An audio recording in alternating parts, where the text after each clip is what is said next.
All right. This is session number 24 of my RBM facilitator training. And this is another self-breathe. So this is the term break. Um, and yeah, in the term break, we are suggested to do the self breathes because we have to do six of them all up. So easy to fit them in the term breaks. Um, so my last intention, excuse me, was to be heard, to be heard by my community and my audience, to be visible, to be seen, to be listened to, and to have ease in my communication or communicating of my message. And there has been some growth there. There is still some areas um, that need more shift, but there has been some growth. So I've been doing a social media marketing course, and I feel like the two sessions that we did this week in the course have been pretty epic in terms of just getting some inner knowledge, really, to Instagram and social media. Just having like this little understanding that reels go out to everyone. In fact, reels go out to a lot of non-followers. So reels are really good to bring more people to your page. And slides and carousels, so still images and carousels, go to your followers, your audience before they go out to other people. So just getting that kind of information has made me think about how I create my content, who I want to see the content. Is this something that I want to share with my audience that I already have, or is this something broader that I want to share just in general to bring followers in? So I've really taken that on board, and also when is the best time to post or schedule posts, and you can actually look at the back end. Of your followers and when they're viewing your content. So you can have a better idea of what times on each day would be ideal to post. So, yeah, I think that's been a really incredible piece of knowledge to pick up. And also just try different things and see what works. Um, so I've put a few different posts out this week. And I've actually kind of gone back through some of my videos that received um, higher views. And yeah, just kind of going into that and looking at, well, how long did people watch for? At what percentage were followers, what percentage were non-followers, and just those sorts of information that I didn't know was a thing. So just having those little pieces have been pretty awesome. The second part of my last intention that I said still really feels like it needs a lot of work, is again around being heard by the people in my family, the people in my immediate family, the people that I live with. And on Thursday, I had a late client, and then I was going into this Zoom for the social media marketing, and Michael wanted to be a dick and um, change the Wi-Fi password because that would then kick the kids off of the Wi-Fi. Because in his mind, they should be outside. Kids should be outside. That's what I did, and that's what they must do, even though this is a different society to what we grew up with. So his idea of what should be done is what should be done. Um, and anyway, I said to him, don't do that because I've got a client, I'm using the Wi-Fi, and then I've got a call straight after. I don't have time to dick around. Please don't, because I need it. You're inconveniencing me. And so, anyway, I'm in with my client, and then my music shuts off. And I immediately knew what that meant. And it really, really pissed me off. It really pissed me off because his desire to cause annoyance and pain to our children, which, mind you, didn't give him the result he wanted because they just continued to play games that didn't need Wi-Fi, didn't stop them whatsoever. His desire to annoy them meant more than his desire to pay attention to my needs, what I was asking. And so, yeah, I was really fucking pissed off. And I really feel entitled to be pissed off. I I was really hurt by the fact that I very clearly said, I'm using it, I need it, don't do it. And he did it anyway. And, he's like a fucking 2-year-old who's been given a sandwich on the wrong colored plate. Like he's behaving like I'm the one being irrational because I'm annoyed by what he did.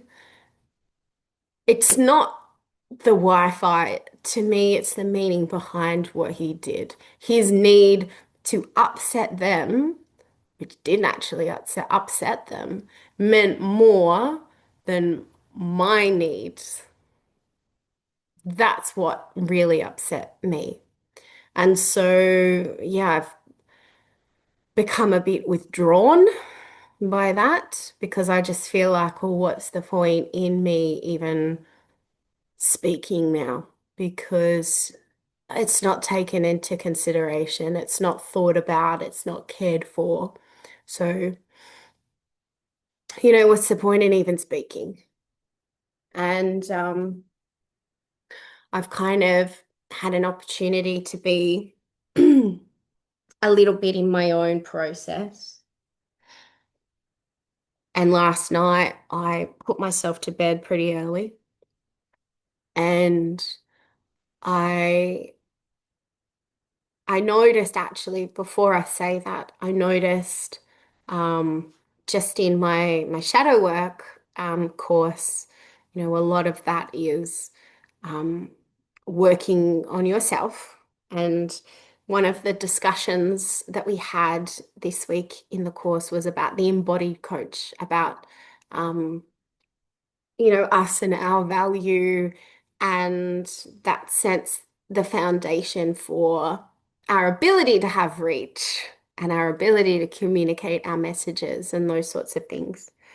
And and within that process, I kind of realized that, yeah, I really do want to go further, but I'm actually kind of scared to go further. I'm scared to know what I'm hiding from myself. I'm scared to know the unknown, and I'm a bit scared to be by myself doing that.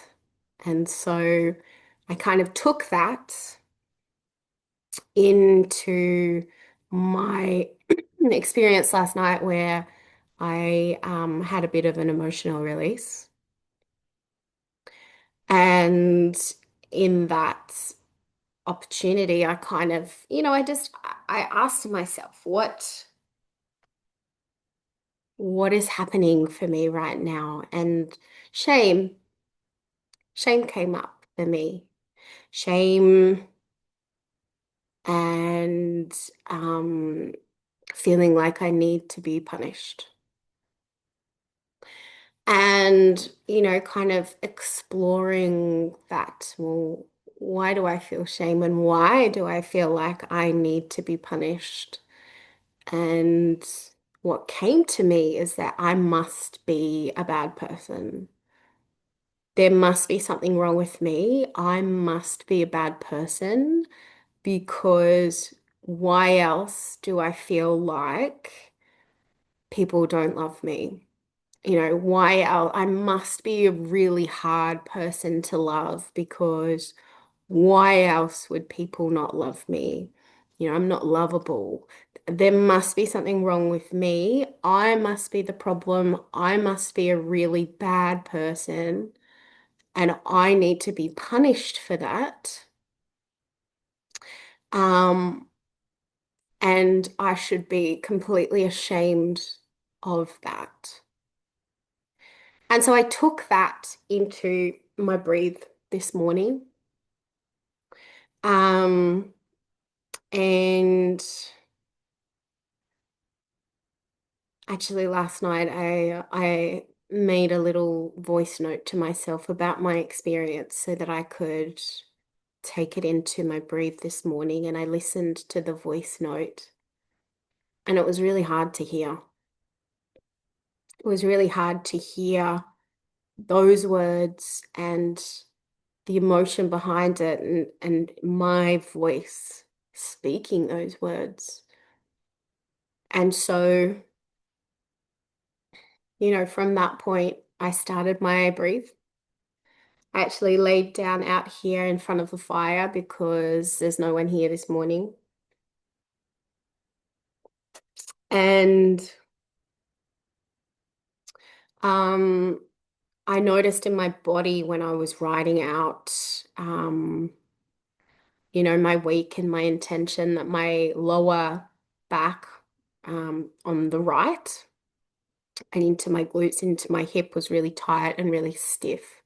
So when I laid down, I actually kept my right knee up to support that part of my back. And I got my music set up. I used a different playlist this time. Um, and there were ads, but the ads didn't really bother me this time around. Um, so when I laid down, I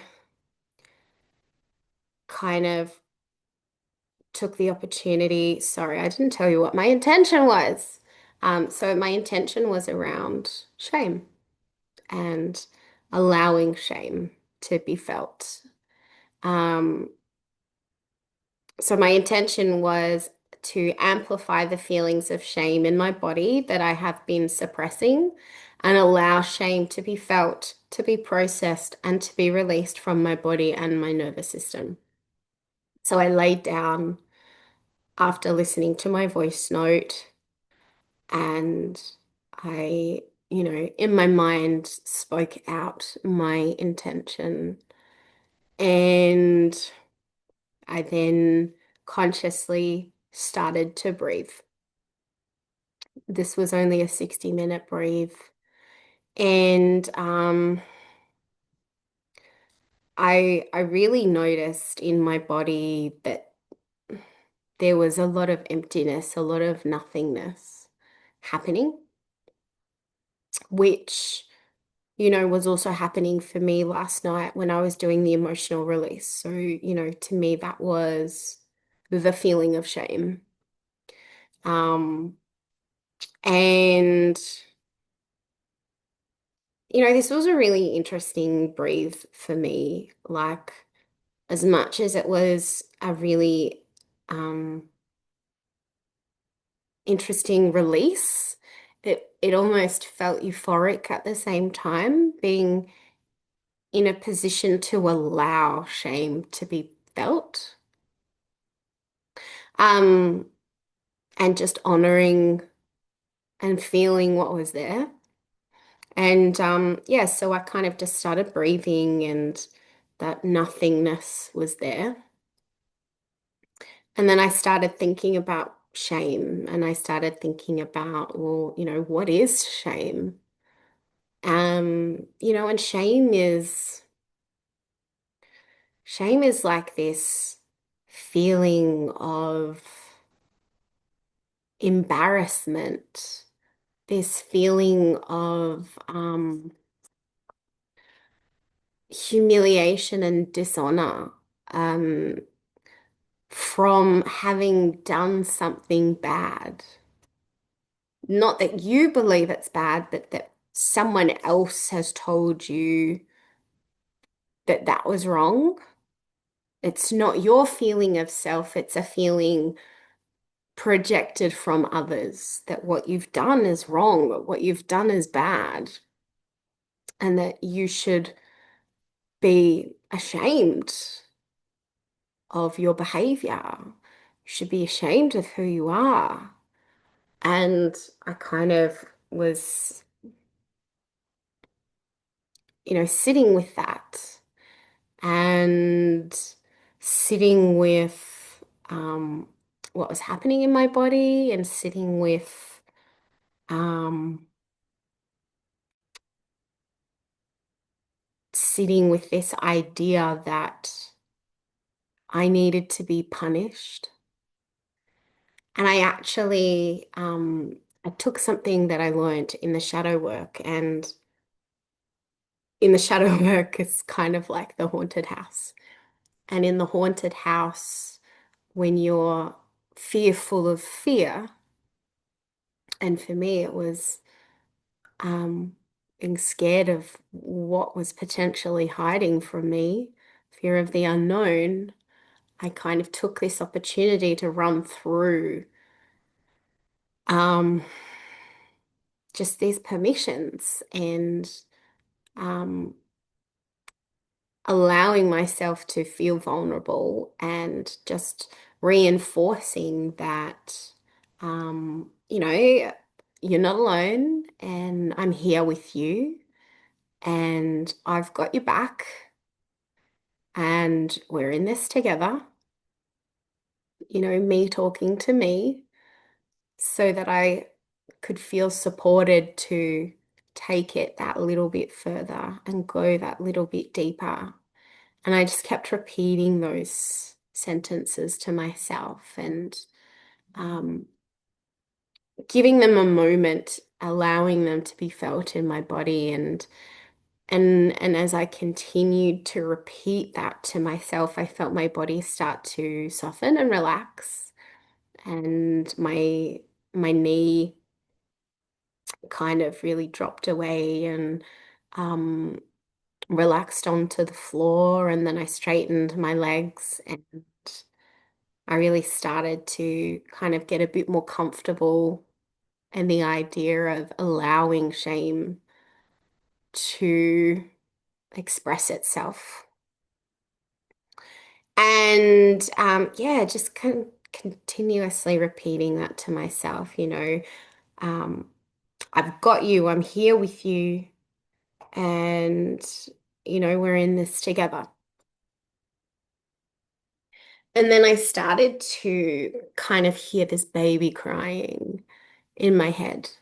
I heard this baby crying, and I got this visual of this baby crying in a bassinet, and this baby is feeling all alone, and this baby is feeling like it's being punished. This baby is feeling all alone, and um, laying next to the fire, I was getting really hot. And in that moment, I realized that actually that baby was me. And this was an experience. I brought myself back to this experience from when I was a 6-week-old baby, when I had this experience of receiving burns to my face and my head. Um, I think I spoke about this last week in the last video. But just being there all alone and feeling like I did something wrong, feeling like I needed to be punished. Everyone was either outside or elsewhere, and I'm feeling alone in this time where I feel really vulnerable, in this time where my caregivers are nowhere near me. in this time where I really need help and I'm all alone and feeling like I did something wrong. And that is why I was there all by myself being punished. And then I kind of realized that was the moment that I realized actually, yeah, this is me. This is my experience. And I moved myself away from the fire. Um, and that then took me to, um, I guess a felt memory or experience, um, that I was being trialed as a witch and I was being burned at the stake and I was being punished. There must have been something wrong about me. There must have been something bad about me. Um, and my punishment was being burnt at the stake. And just this idea that there was something wrong with me and that I deserved that for some reason because there must have been something wrong with me. There must have been something wrong with who I was and what I did.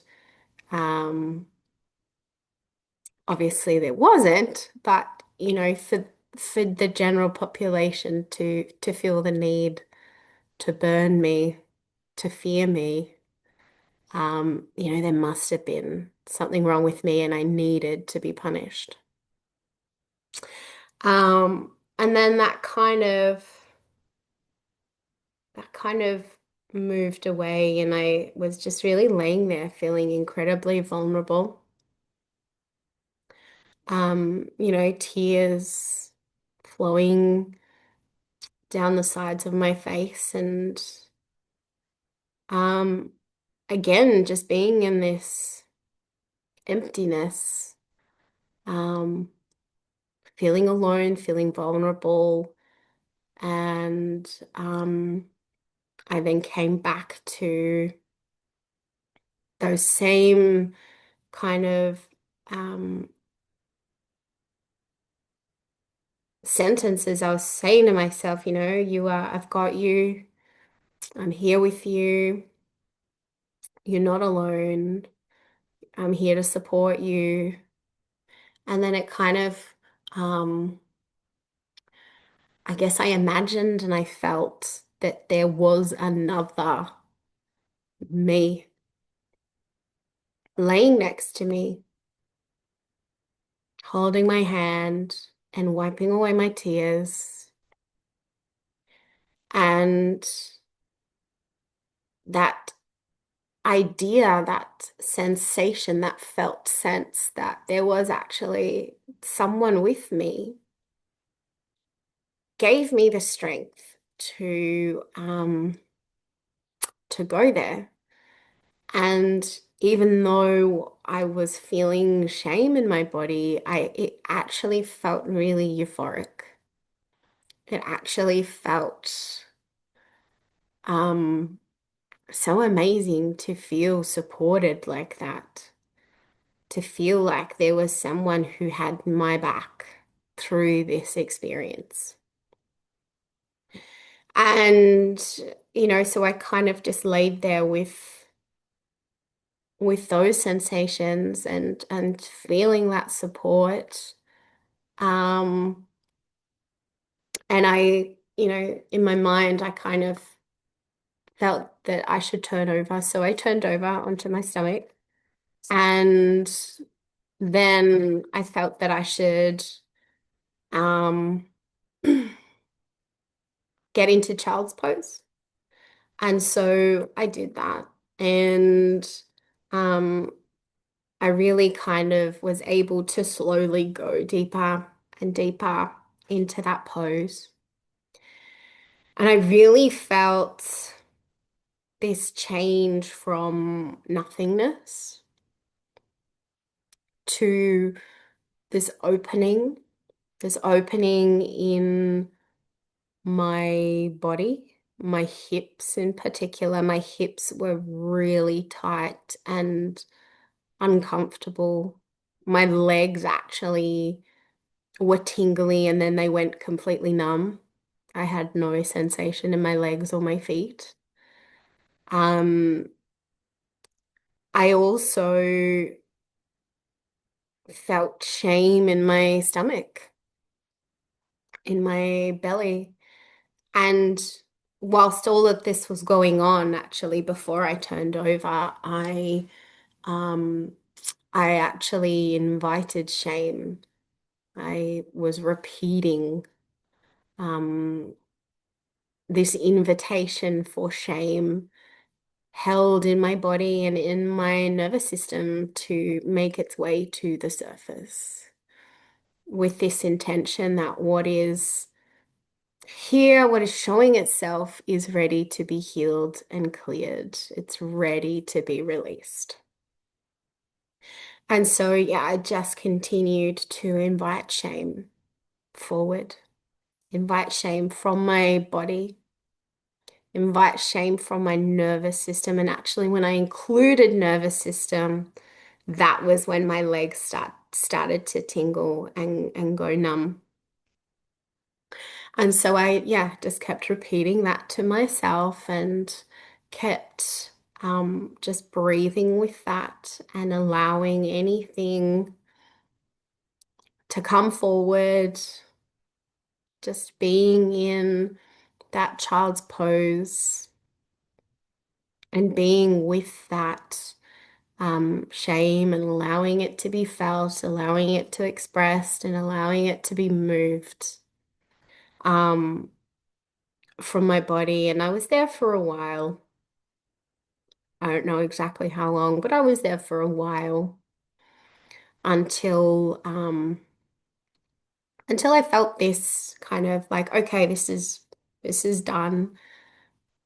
Um, and then I started to get sensation back into my legs, into my feet, like really intense pins and needles.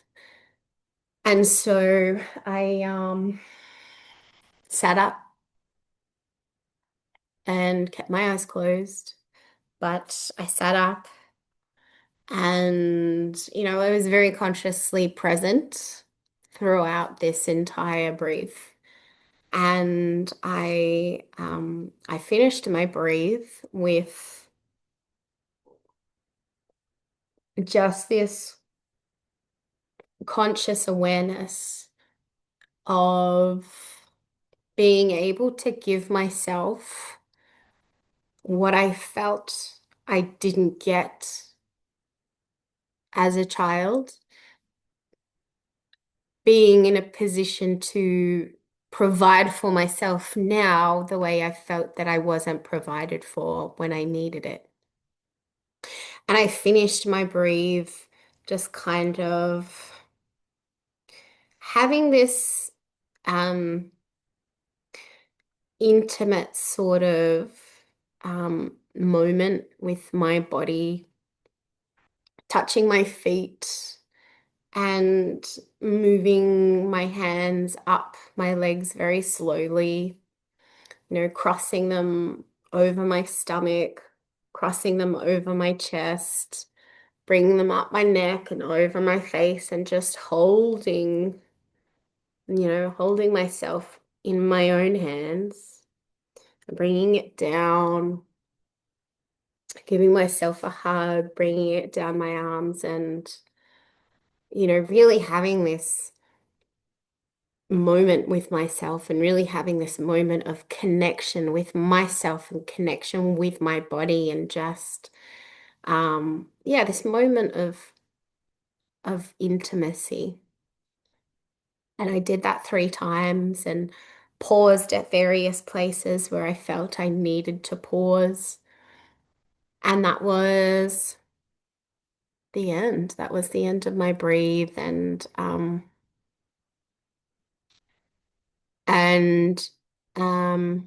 the end of that kind of experience.